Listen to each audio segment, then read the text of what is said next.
आज आपके होश उड़ जाएंगे इस वीडियो को देखकर। नौकरियां नहीं है, फिर भी कमाई कई 100 करोड़ों की, और वो भी युवाओं से। 1000 करोड़ से ज्यादा कमाए मेरी सरकार ने। 435 करोड़ रुपए की तो सरकार में एफडीआं रखी हुई है। 20 करोड़ रुपया साल का उसका ब्याज आता है, पर बेरोजगार से फीस वसूलना है। मतलब कि जिन्हें रोजगार देना है उनको नौकरी तो नहीं मिल रही है, लेकिन उन्हीं से हजारों करोड़ की कमाई हो रही है। जिस विभाग का चुनाव किया गया है सिर्फ रोजगार देने के लिए, युवाओं को नौकरियां देने के लिए, वो नौकरियां तो नहीं दी, लेकिन जिसे नौकरियां देना है उसी से अपना रोजगार बना हुआ है। यानी कि एक अच्छा खासा सोर्स ऑफ इनकम चल रहा है। 4 से 500 करोड़ से 1000 करोड़ तक।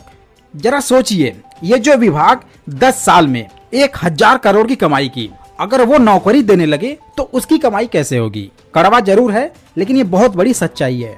भारत का युवा हो, बेरोजगार युवा हो, उसी से लोगों का रोजगार चलते हैं।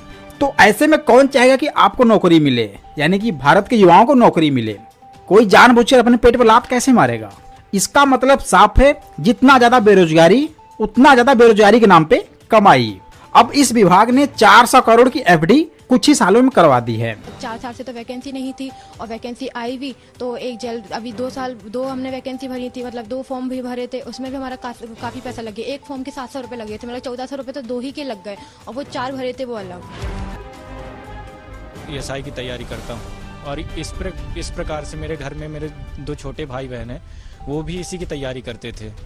ठीक है, तो समथिंग इन पूरे 4 एग्जामों को मिला के मेरा खर्चा करीब 3 से 3,500 रुपए आया है। एक एग्जाम देने में तैयारी का खर्चा, तैयारी करने के लिए घर से दूर बड़े शहर में रहकर किराया देने का खर्चा, एग्जाम देने के लिए आने जाने का खर्चा, और उस पर बड़ी महंगी परीक्षा फीस। क्या बेरोजगारों के लिए फीस तब माफ नहीं करनी चाहिए, जबकि मध्य प्रदेश की सबसे बड़ी परीक्षा का बोर्ड 10 साल में 1000 करोड़ रुपए नौकरी देने के इम्तिहान की फीस के नाम पर ले चुका है, जबकि उसका खर्च सिर्फ 502 करोड़ रुपए हुआ। बाकी इस बोर्ड ने बेरोजगारों से पैसे लेकर 5 बैंक में 404 करोड़ रुपए की एफडी करा दी। जरा सोचिए, जिस युवाओं से ये हजारों करोड़ की कमाई कर रहे हैं, तो क्या वो 100-200 युवा हो सकते हैं? नहीं साहब, वो लाखों करोड़ों में हैं, क्योंकि हर एक युवा से 4 से 500 रुपए एग्जाम के नाम पर लिए जाते हैं। वो हर साल एग्जामिनेशन के नाम पर फीस देते हैं, और ये विभाग लेते हैं, अपनी कमाई करते हैं। तो ऐसे में कौन चाहेगा कि युवाओं को रोजगार मिले। इनके लिए सबसे अच्छी बात यही है, जितना ज्यादा बेरोजगारी उतनी अच्छी हमारी कमाई। तो यहाँ पर दोष किसका है, सरकार का या फिर इन युवाओं का?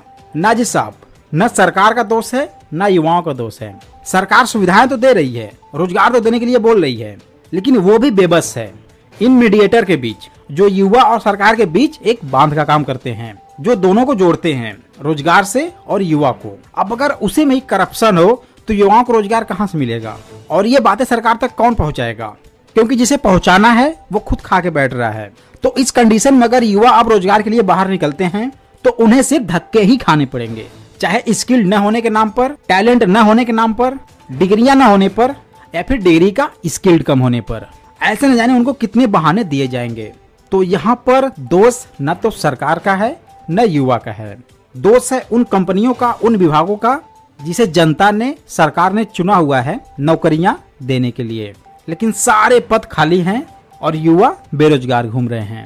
आज अगर कोई भी युवा प्राइवेट कंपनी में जाता है अप्लाई करने के लिए, नौकरियां लेने के लिए, तो वहां भी उसको निराशा मिलती है, सिर्फ स्किल्ड कम होने की वजह से, कि युवा के पास उतनी स्किल्ड नहीं है कि वो वहां पर जॉब कर सके। अब ऐसे में युवा को खुद खड़ा होना पड़ेगा, अपनी लड़ाई खुद लड़नी पड़ेगी, क्योंकि ये जिंदगी हमारी है और इस जिंदगी के मालिक हम खुद हैं। तो इस जिंदगी को चलाना भी हमारी जिम्मेदारी है।